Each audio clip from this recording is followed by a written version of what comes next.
तो हम प्रश्नावली 3.4 में आज बताएंगे, क्योंकि 3.3 में दी घात समीकरण के गुणनखंड विधि द्वारा दो हल ज्ञात किए थे। अब हमारा जो टॉपिक है वो है कि पूर्ण वर्ग बनाने की विधि द्वारा। तो सबसे पहले हमें ये सीखना है कि पूर्ण वर्ग बनाए कैसे। तो पूर्ण वर्ग बनाने के लिए सर्वप्रथम उस समीकरण को लिखते हुए समीकरण के अंदर जो अक्ष का गुणांक होता है उसके आधे का वर्ग, यानी अक्ष के गुणांक का 1/2 करके उसका वर्ग समीकरण के दाएं और बाएं यानी दोनों पक्षों में जोड़ेंगे। और दोनों पक्षों में जोड़ने के बाद में दोनों ओर पूर्ण वर्ग संख्या बनेगी। पूर्ण वर्ग संख्या से हम अक्ष के दो मान ज्ञात करेंगे जो निम्न प्रकार है। जैसे हमारे पास ये समीकरण है, सबसे पहले हम अक्ष स्क्वायर यानी पूर्ण वर्ग के रूप में लिखेंगे। तो जो संख्या आती है उसे भाग दे दें, अर्थात 5/3 बराबर -2/3। इस प्रश्न में हम देख रहे हैं कि अक्ष स्क्वायर पूर्ण वर्ग है, 3 पूर्ण वर्ग नहीं है, अतः इसको पूर्ण वर्ग बनाने के लिए पहले पद को उसका 3 का भाग दे देंगे। अचर पद एक तरफ और चर पद एक तरफ। अब हमें यहाँ पर एक भाषा लिखनी है जो इसको पूर्ण वर्ग बनाती है, वो है अक्ष के गुणांक 5/3 का के आधे का वर्ग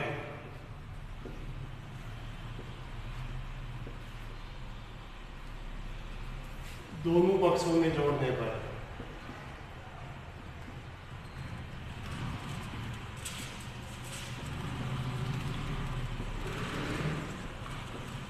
अब हमें अक्ष के गुणांक के पास जाना है। अक्ष का गुणांक है 5/3, उसका आधा करेंगे तो इस तरह से होगा। 5/3 का आधा करते हैं तो ये आएगा 5 एकम 5 यानी 5/6। अब हमारे पास में आधा आ गया 5/6। प्रश्न वर्ग बनाने के लिए इसका आधे का वर्ग ये हमें दोनों तरफ जोड़ना है, अर्थात अक्ष स्क्वायर -5/3 प्लस 5/6 का स्क्वायर। इसी तरह इसके दाएं भाग में 2/3 प्लस 5/6 का स्क्वायर। इस तरह से ये पूर्ण वर्ग बनाने की विधि है कि उसका जो अक्ष है उसका आधा करो और उसका वर्ग दोनों पक्षों में जोड़ो। दोनों पक्षों में जोड़ने के बाद में हमें इसको सरल करना है। अक्ष स्क्वायर -5/3 प्लस 5/6 का होल स्क्वायर। यहाँ से हमें ये संख्या है तो संख्या को सरल करने के लिए 5/6 को 5/6 से गुणा करने पर स्क्वायर का मान प्राप्त होता है 25/36। इधर हम देखते हैं कि ये अक्ष भी स्क्वायर की संख्या है, अक्ष का स्क्वायर है 5/6, ये भी स्क्वायर की संख्या है, अर्थात एक सूत्र बनता है a square -2ab plus b square, जिसका आंसर होता है a माइनस b का होल स्क्वायर। तो a पहली संख्या है जो अक्ष है, -5/6 b के स्थान पर आएगा और इस तरह से इसका स्क्वायर हो जाएगा। जब इसको हम खोलते हैं तो ये रूप बनता है कि x का स्क्वायर -5/3 प्लस 5/6 का स्क्वायर। इधर लेते हैं लघुत्तम में आ गया 36, 3 का भाग 36 में 12 बार, 12 को 2 से गुणा करने पर 12 दूनी 24, फिर 36 का भाग 36 में 1 बार, 25 से कम 25। इस तरह से देखते हैं कि माइनस प्लस करने के बाद में 1 बचा, 1/36। अब हम ये दोनों संख्याओं का वर्गमूल लेंगे, अर्थात वर्गमूल लेने पर वर्गमूल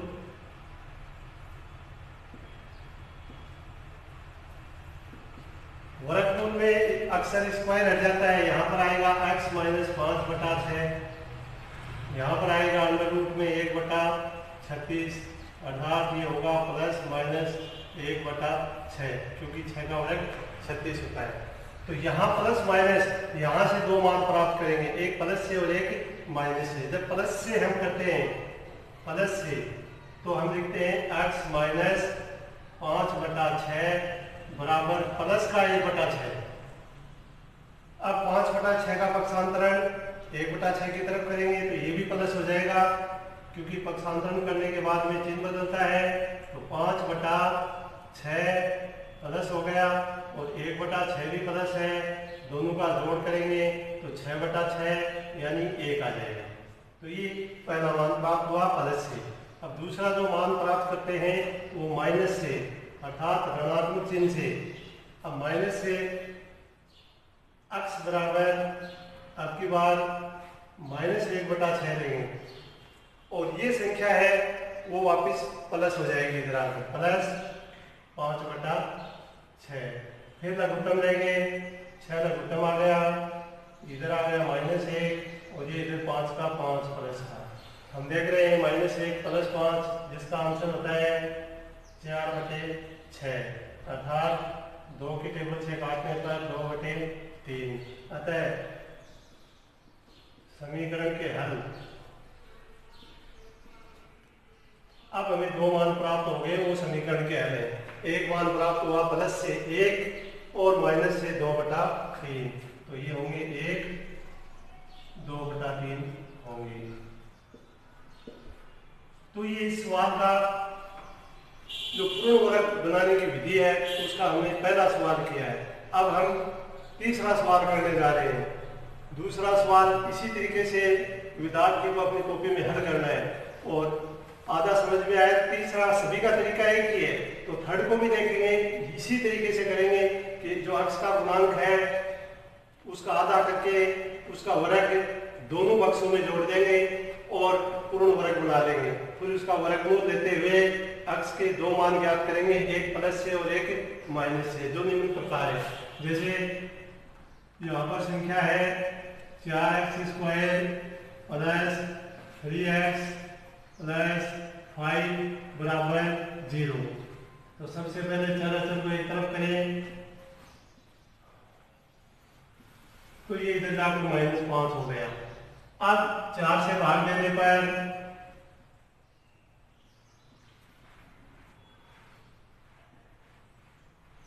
4 से भाग देने पर ये 4 तो कट गया, यहाँ आ गया x², यहाँ आ गया 3/4x और यहाँ पर आ गया -5/4। इस तरह से हम देख रहे हैं कि सबके बटे में 4 लगा दें तो वो 4 से भाग हो गया और x का मान जो गुणांक है वो हमें 3/4 प्राप्त हुआ। अब वही विधि पूर्ण वर्ग विधि है कि x के गुणांक के आधे का वर्ग, दोबारा लिखेंगे x के गुणांक 3/4 के आधे अर्थात 3/8 का वर्ग दोनों पक्षों में जोड़ने पर।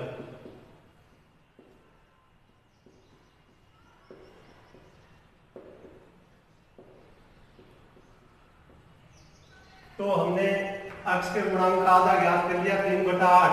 अब 3/8 पर स्क्वायर लगाएंगे, बाएं पक्ष में भी जोड़ेंगे और दाएं पक्ष में भी। तो बाएं पक्ष में जोड़ने पर संख्या बनती है x² प्लस 3/4x प्लस 3/8 का स्क्वायर। इसी तरह इधर बनती है 5/4 प्लस 3/8 का स्क्वायर। इस तरह वर्ग दोनों पक्षों में जोड़ दिया। दोनों पक्षों में जोड़ने के बाद में ये फिर 3 पद बन रहे हैं, a² plus 2ab plus b² सूत्र से, और जिसका आंसर होता है a प्लस b का होल स्क्वायर। तो यहाँ पर आंसर होगा x प्लस 3/8 का होल स्क्वायर। इसको सरल करेंगे तो ये हमें प्राप्त होगा -5/4, 3 का वर्ग 9, 8 का 8 से गुणा करने पर 64। फिर इसका लघुत्तम लेंगे तो लघुत्तम आ गया 64, भाग देंगे 4 से 16 आ जाएगा। 16 को 5 से गुणा करेंगे तो ये आ गया 16 पंजो 80। अब प्लस 9। अब यहाँ पर x प्लस 3/8 का स्क्वायर बराबर, यहाँ हम देख रहे हैं प्लस माइनस, माइनस की संख्या बड़ी है, और जब माइनस की संख्या बड़ी है तो यहाँ पर बच गए 71/64। फिर इसका वर्गमूल लेंगे, वर्गमूल लेने पर वर्गमूल लेंगे, यहाँ से स्क्वायर हटा देंगे और इसका अंडर रूट प्लस माइनस के लिए ज्ञात करेंगे। तो हम देख रहे हैं कि अंडर रूट के अंदर जब माइनस चिन्ह आता है तो ऐसी कोई संख्या नहीं होती है, अर्थात ऐसी संख्याओं का अस्तित्व नहीं होता है जो रूट में माइनस में हो। तो इसको हम ऐसे लिख सकते हैं कि प्लस माइनस रूट 71/8, परंतु इसका अस्तित्व नहीं है, तो यहाँ लिखेंगे का अस्तित्व नहीं है।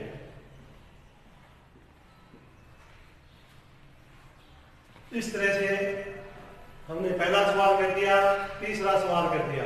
अब सवाल नंबर 4, सवाल नंबर 4 फिर सवाल नंबर 4 है 4x² + 4 √ 3x + 3। अचर पद एक तरफ, चर एक तरफ। चर पद में आ गया 4x² + 4 √ 3x = -3। पक्षांतरण करने पर चिन्ह बदल गया, प्लस का माइनस हो गया। अब 4 से भाग देंगे तो इधर बनेगा x² + √ 3x = -3/4। अब ये समीकरण का रूप हो गया। अब इसमें x का गुणांक √3 है, उसका आधा करके दोनों पक्षों में जोड़ेंगे, अर्थात भाषा लिखेंगे x के गुणांक के √3 के आधे, अर्थात √3/2, आधे का मतलब है √3/2 का वर्ग दोनों पक्षों में जोड़ने पर।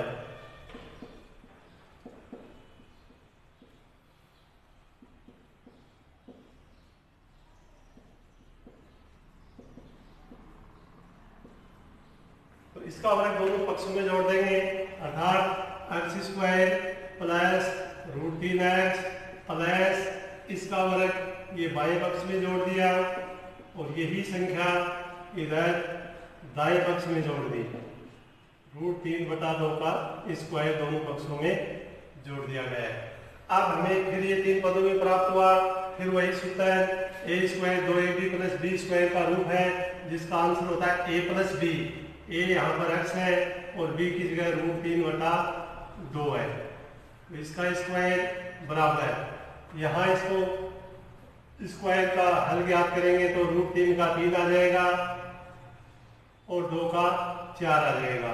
तो हम देखते हैं माइनस में भी यही संख्या है -3/4 और दोनों कटने पर इनका जो मान है वो 0 प्राप्त हो जाता है। अब यहाँ से x के 2 मान ज्ञात करने के लिए हम लिखते हैं x + √3/2 = 0 और 0 के भी हम चाहें तो प्लस माइनस लगा देते हैं, अर्थात वर्गमूल लेने पर हमें जो संख्या प्राप्त हो रही है वो है x + √3/2 ± 0। ये प्लस का भी 0 है और माइनस का भी 0 है, तो प्लस माइनस 0 की वैल्यू एक ही होती है, इसलिए x के 2 मान जरूर आएंगे लेकिन दोनों बराबर आएंगे, अर्थात प्लस से x का मान आ गया -√3/2। इसी तरह माइनस से x का मान आ जाएगा -√3/2। अतः दी घात समीकरण के हल हैं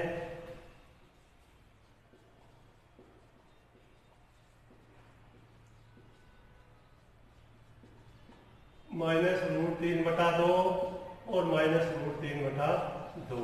इस तरह से क्वेश्चन चौथा पूरा हो गया और इसमें कुल मिलाकर 7 क्वेश्चन हैं। 2 और कर रहे हैं, एक छठा और एक 7वां। छठा सवाल है सवाल नंबर 4 में पहले 2x² + x = -4, अर्थात चर और अचर को दाएं बाएं पक्ष में रखने पर फिर 2 से भाग देंगे तो ये बनेगा x² + x/2 = -4/2। ये 2 से भाग, तो हम देख रहे हैं कि ये -2 आ गया भाग देने के बाद में। अब x का गुणांक आ रहा है 1/2, यहाँ x का गुणांक है 1/2, तो x पूर्ण वर्ग बनाने के लिए x के गुणांक अर्थात 1/2 का आधा होता है 1/4 का वर्ग दोनों पक्षों में जोड़ने पर, का वर्ग दोनों पक्षों में जोड़ने पर। अब हम देख रहे हैं कि हमें दोनों पक्षों में 1/4 का वर्ग जोड़ना है, तो इधर जोड़ रहे हैं x² प्लस x/2 प्लस 1/4 का स्क्वायर अर्थात x के गुणांक के आधे का वर्ग बराबर -2, यहाँ भी जोड़ रहे हैं 1/4 का स्क्वायर। इस तरह से ये 3 पद प्राप्त हो गए। फिर वही सूत्र, इस तरह का सूत्र पीछे की कक्षाओं में कई बार हम सीख चुके हैं, नहीं सीखे तो यहाँ से सीख लें कि यदि 3 पदों में उत्तर है तो उसको हमेशा 2 पदों में लिखना है। जैसे a² 2ab प्लस b² ये रूप है, तो यहाँ पर ये रूप है क्योंकि पहली संख्या भी स्क्वायर में है, तीसरी भी स्क्वायर में है, जैसे b² में वैसे। तो यहाँ पर हमारे पास में बन गया x प्लस 1/4 का स्क्वायर। अब ये संख्या है, इसका स्क्वायर करेंगे तो 4 का स्क्वायर 16 होता है, तो उत्तर प्राप्त हुआ 1/16। अब इसका लेंगे लघुत्तम, भाग देंगे 16 एकम 16, 2 से गुणा करेंगे तो यह आएगा 16 दूनी 32 प्लस फिर भाग देंगे एक बार, 1 को 1 से गुणा करने पर 1 x प्लस 1/4 का स्क्वायर x प्लस 1/4 का स्क्वायर बराबर -31/16। फिर यहाँ वर्गमूल लेने पर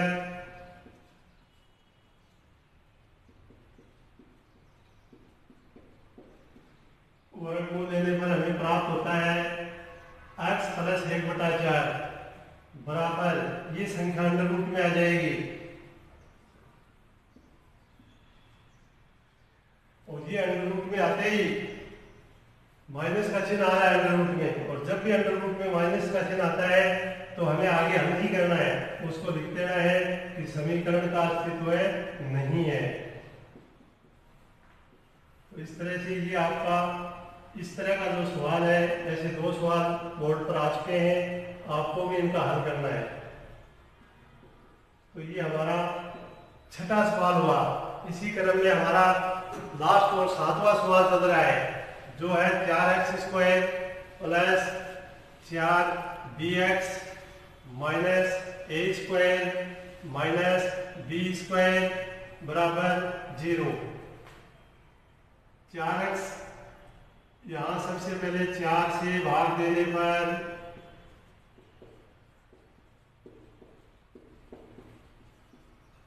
भाग देंगे तो यहाँ 4 कटेगा, यहाँ पर 4 कटेगा, इसके बटे में 4 आ जाएगा, अर्थात हमारा जो मान प्राप्त हो रहा है वो हो रहा है x² plus bx minus a² minus b² बटे 4, ये रूप प्राप्त हो रहा है। फिर हम चर को एक तरफ करते हुए इसको हल करेंगे। तो इधर चर संख्या है x² प्लस bx बराबर a² माइनस b² बटे 4। समझने की कोशिश करेंगे, बराबर में 0 है। अब ये जो अचर है इसको इधर लेके आए तो माइनस का प्लस हो गया। अब हमें x का गुणांक b प्राप्त होता है, तो b के आधे का वर्ग दोनों तरफ जोड़ेंगे। x के गुणांक b के आधे अर्थात b/2 का वर्ग दोनों पक्षों में जोड़ने पर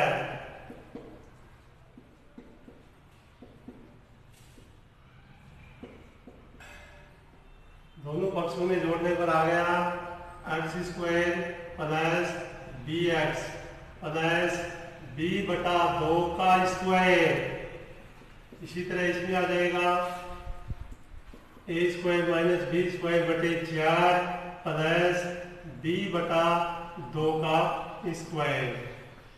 अब इसको सरल करेंगे, फिर ये त्रिपदीय गुणनखंड है, दो पदों में लिखेंगे, अर्थात पूर्ण वर्ग है पहली संख्या और तीसरी संख्या। तो पहली संख्या हमारे पास x है और तीसरी संख्या b बटा 2 है और चिन्ह बीच का प्लस है, तो इसका स्क्वायर बन गया। इधर इसको सरल करेंगे तो b स्क्वायर बटा 4 हो जाएगा बराबर a square minus b square बटा 4 और ये भी हो गया b स्क्वायर बटा 4। इसमें दाएं भाग में लघुत्तम 4 आ जाएगा। 4 लघुत्तम आने के बाद में संख्या बचती है a square minus b square plus b square, अर्थात 4 का 4 में भाग देने पर 1 आता है तो सेम संख्या आ जाएगी। इसी तरह इसका भाग देंगे 4 का 4 में फिर 1 आएगा तो ये सेम संख्या आ जाएगी।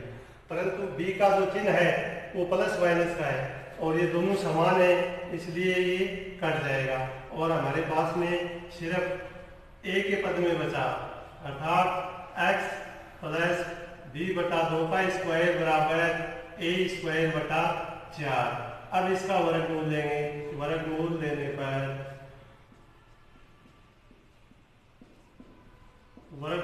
पर इसका भी स्क्वायर हटेगा और ये 4 2 का स्क्वायर होता है, a का स्क्वायर है, तो हम इस तरह से लिखेंगे कि x प्लस b बटा 2 बराबर प्लस माइनस a बटा 2। ये मैंने सीधा लिख दिया है, बार बार आपको समझाते हुए कि a का स्क्वायर है, 2 का स्क्वायर 4 है, इसलिए हम लिख सकते हैं प्लस माइनस में a बटा 2।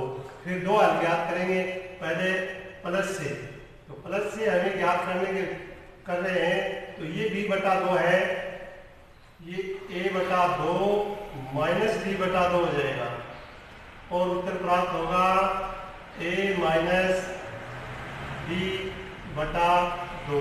एक मान हमें ये प्राप्त हो गया। दूसरा मान यहाँ प्राप्त करेंगे कि माइनस चिन्ह देने पर, अर्थात माइनस से यहाँ पर आएगा x बराबर माइनस a बटा 2 और ये प्लस फिर चिन्ह बदलेगा तो माइनस b बटा 2।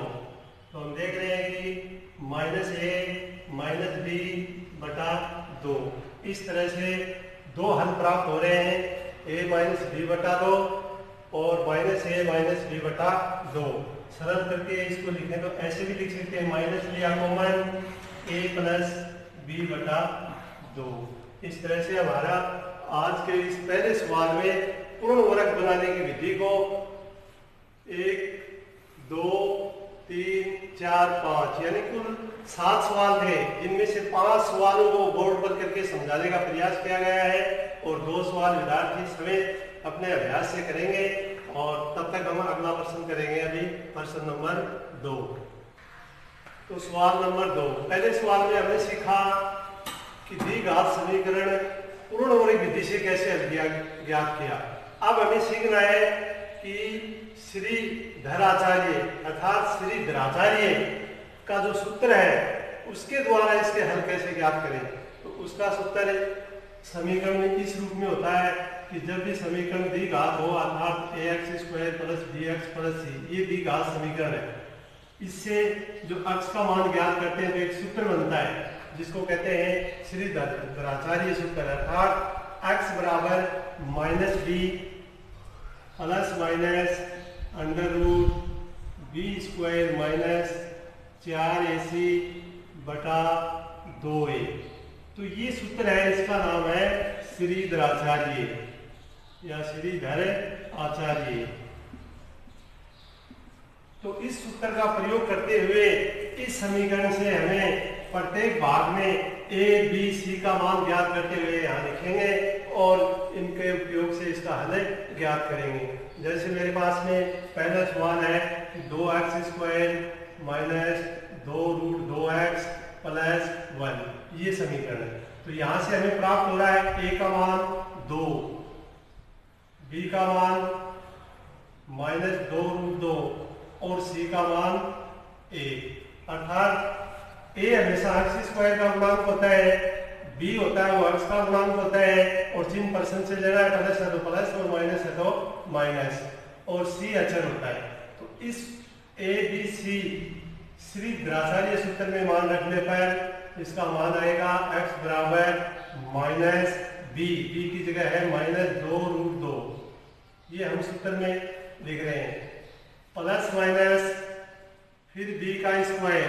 इस b का स्क्वायर का मतलब हुआ कि माइनस का 2√2 का स्क्वायर, माइनस 4a के स्थान पर आ गया 2 और c के स्थान पर आ गया 1 बटे 2a, अर्थात 2 गुणा a का मान भी 2। इस तरह से इस सूत्र के अंदर a b c इनके मान रखते हुए इसको हम हल करेंगे। तो हम देख रहे हैं कि माइनस माइनस प्लस हो गया, तो अगली जो स्टेप है वो आ रही है 2√2, ये प्लस का हो गया, प्लस माइनस। अब 2√2 को 2√2 से गुणा करना है तो ये हो जाएगा 8 और माइनस माइनस हो जाएगा प्लस। इसका इस हिसाब से गुणा करेंगे, 2√2 गुणा 2√2। तो हम देख रहे हैं माइनस माइनस प्लस, 2 दूनी 4, इसका रूट कटने पर 2 अर्थात 8। तो हमें प्राप्त हुआ 8, और ये भी 4 दूनी 8, एकम 8। इस तरह से तीनों का गुणा 8 प्राप्त हुआ, अपॉन 2 गुणा 2 अर्थात बटे में 4 प्राप्त हुआ। अब हम रूट में देख रहे हैं कि 8 माइनस 8 ये 0 हो गया, अर्थात हमारे पास में केवल इतना मान बचा कि 2√2 प्लस माइनस 0 आ रहा है। तो एक बार इसको प्लस से हल करेंगे, एक बार माइनस से। अब 0 की कोई वैल्यू नहीं होती है, अतः दोनों मान एक जैसे प्राप्त होंगे, और वो होंगे कि प्लस से x का मान x बराबर आएगा 2√2 बटे 4 अर्थात √2/2। इसी तरह माइनस से x बराबर 2√2 बटे 4 अर्थात √2/2। तो हम देख रहे हैं कि इसके अस्तित्व के लिए 3 शर्त होती हैं। एक शर्त होती है b² माइनस 4ac बराबर 0, अर्थात इसको जब हल करते हैं तब उसकी वैल्यू आ जाए 0। दूसरी होती है कि b² minus 4ac greater than 0, कहने का अर्थ कि यहाँ जो हल करेंगे वो मान 0 से बड़ा आएगा, अर्थात प्लस में आएगा। तो ऐसे धनात्मक 2 मान प्राप्त होंगे, वास्तविक होंगे और दोनों अलग अलग होंगे। इसी तरह तीसरा इसका बनता है b² माइनस 4ac, ये 0 से कम मान होता है, इसमें 0 है बड़ा, अर्थात 0 बड़ा है। तो ऐसे मान भी आएंगे कि जिससे 0 बड़ा हो, और 0 बड़ा हो सारे मान माइनस में होते हैं। तो जहां माइनस की संख्या आएगी वहां पर इसका अस्तित्व नहीं होगा, और जहां प्लस में आएगी वहां पर हमें 2 मान प्राप्त करने हैं, और जिसका मान 0 के बराबर है वो दोनों मान सम होंगे, समान होंगे और बराबर होंगे। अब है सवाल नंबर 3। सवाल नंबर 3 है 1/x और x को जोड़ना है, अर्थात x प्लस 1/x, और ये कह रहा है कि x का मान 0 नहीं होना चाहिए, x इक्वल टू नॉट 0। तो हम इसको सरल करते हैं। सबसे पहले इसको द्विघात समीकरण बनाते हैं। द्विघात समीकरण बनाने के लिए इसका लघुत्तम लिया जाता है, क्योंकि x के नीचे कुछ भी नहीं है, तो इसका लघुत्तम ले लेंगे। x कुछ नहीं है, उसके बटे में 1 लगा सकते हैं। फिर x का भाग 1 में x बार गुणा किया x से, तो आ गया x²। x का भाग x में 1 बार 1 से गुणा किया तो आ गया 1 बराबर 3। अब इसका वज्र गुणा करेंगे। वज्र गुणा करने पर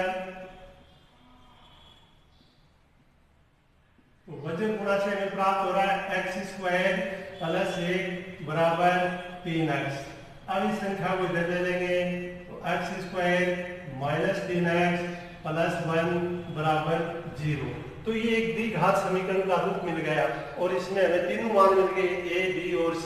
तो हम देख रहे हैं a होता है एक्स स्क्वायर का गुणांक, तो एक्स स्क्वायर के साथ में कुछ भी नहीं है, वहां पर 1 होता है, तो a का मान 1, फिर b का मान -3 और c का मान 1। इस तरह से a b c का मान प्राप्त हो गया। फिर हम जाते हैं श्रीधराचार्य सूत्र में, जो है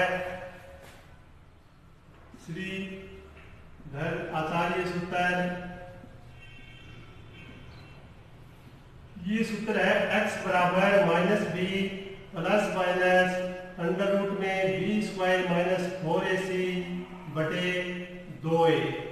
यहाँ हमें इसमें a b c के मान लिखने हैं। तो x बराबर -b अर्थात -3 प्लस माइनस फिर b का स्क्वायर, b की जगह -3 है, -3 का स्क्वायर, सूत्र का 4, a का मान 1 है और c का मान भी 1 है, बटे 2a अर्थात 2 गुणा a। इस तरह से a b c के मान इस सूत्र में लिखने के बाद में इसको सरल करेंगे।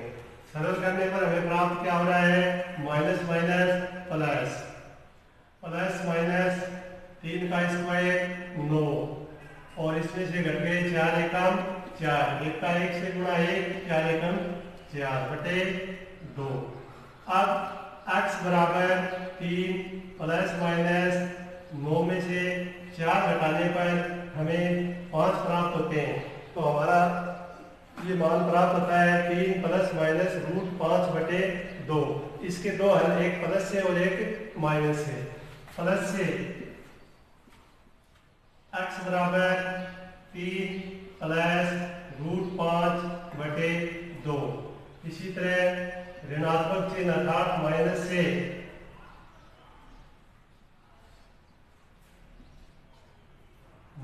लेने पर हमें x बराबर 3 माइनस रूट 5 बटे 2।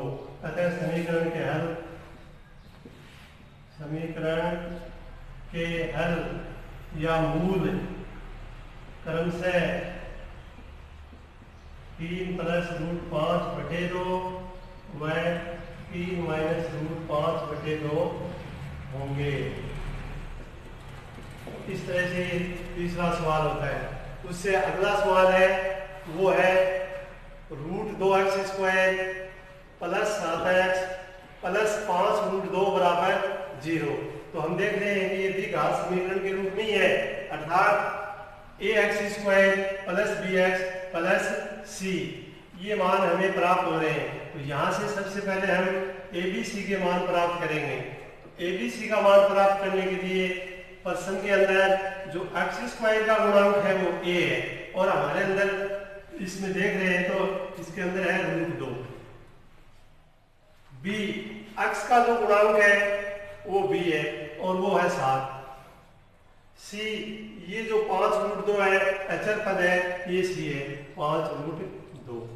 इस तरह से हम इसके मान इसमें लिख लेते हैं और सूत्र वही है x बराबर -b और b की जगह लिखेंगे 7, फिर लिखेंगे प्लस माइनस b स्क्वायर अर्थात 7 का स्क्वायर 4ac, a का मान रूट 2 है और c का मान 5 रूट 2 है, बटे 2a अर्थात 2 गुणा रूट 2 a का मान है। तो इस तरह से इस सूत्र के रूप में a b c का प्रयोग करते हुए हमने लिखा। अब इसको सरल करते हैं तो मान प्राप्त होता है -7 प्लस माइनस फिर 7 का स्क्वायर 7 गुणा 7 अर्थात 49। फिर इसका गुणा करते हैं, रूट से रूट हट जाता है तो हम देखते हैं 2 आ गया, 2 का 5 से गुणा करने पर 10 आ गया, 10 का 4 से गुणा करने पर 40 आ गया। तो इस तरह से इसका गुणा हो गया 40। अब इसको घटाते हैं तो x बराबर -7 प्लस माइनस रूट 9 बटे 2 रूट 2। 49 में से 40 घटाने पर 9 बचते हैं और 9 एक पूर्ण वर्ग संख्या है जिसका मान होता है 3। तो इसको हम इस प्रकार लिख सकते हैं कि ये हमें बताता है कि x का जो मान है वो -7 प्लस माइनस 3/2√2 होगा। अब दो मूल प्राप्त करने के लिए एक बार प्लस ले लेंगे और एक बार माइनस। तो प्लस से x बराबर -7 प्लस 3/2√2 अर्थात -4/2√2। तो हम देख रहे हैं 2 से 2 कट रहा है, 4 2 बार कट रहा है 2 से, तो प्राप्त हुआ -2/√2। जब भी हमें रूट की संख्या बचती है तो उसको हटाने के लिए ऊपर नीचे उसी संख्या से गुणा कर देते हैं, अर्थात √2 है तो √2 से ऊपर भी गुणा और नीचे भी गुणा करते हैं, तो नीचे का रूट हट जाएगा और हमें जो मान प्राप्त होगा वो होगा 2√2/2। 2 से 2 कैंसिल हो गया और मान मिला हमें प्लस का -√2। तो इस तरह से हमने प्लस से इसको हल किया है। अब हल करेंगे माइनस से। तो माइनस से x बराबर -7, ये प्लस माइनस था, अब प्लस का चिन्ह हमने ले लिया, अब चिन्ह लेंगे माइनस का, तो यहाँ लिखेंगे माइनस 2√2।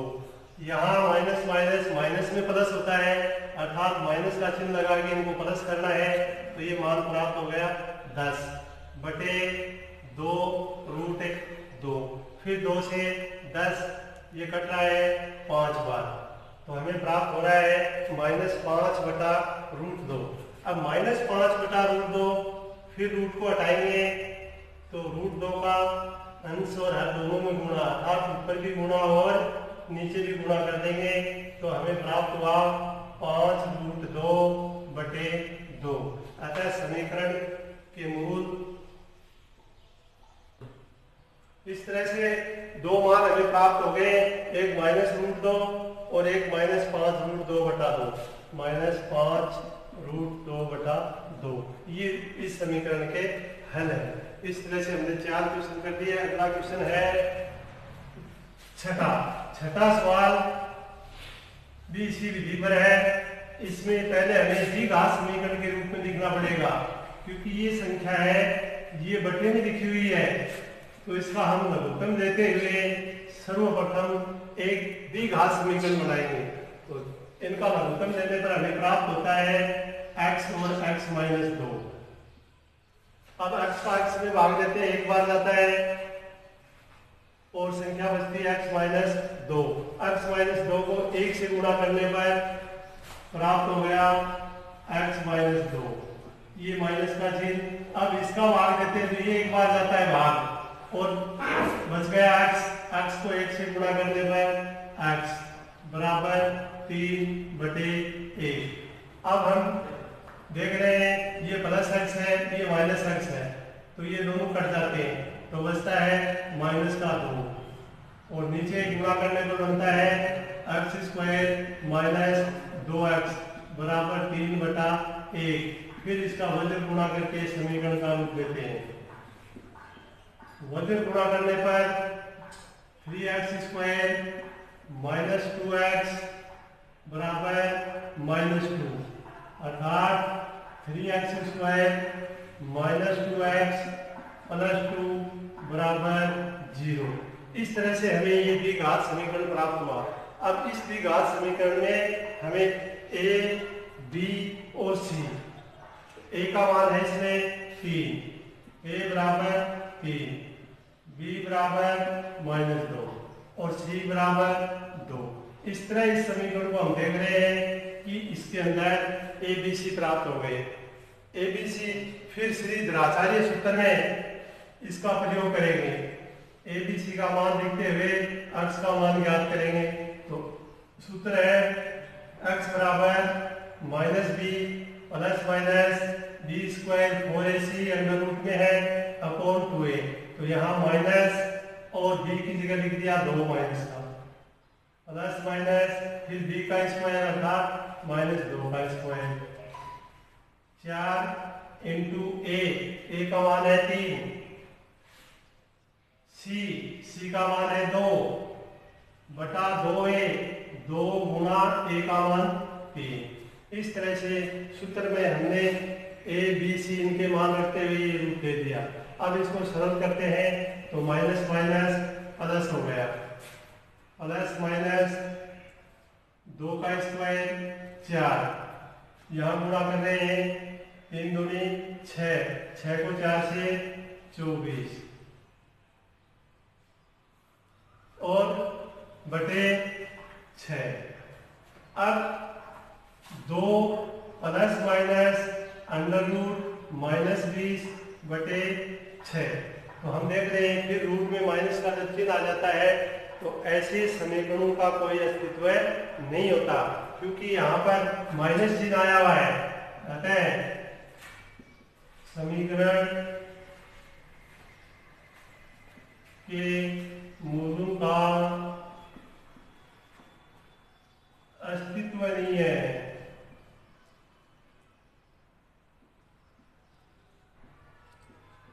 इस तरह से हमने श्रीधराचार्य विधि से द्विघात समीकरण के 2 हल अथवा 2 मूल ज्ञात करने इस क्लास में सीखे हैं।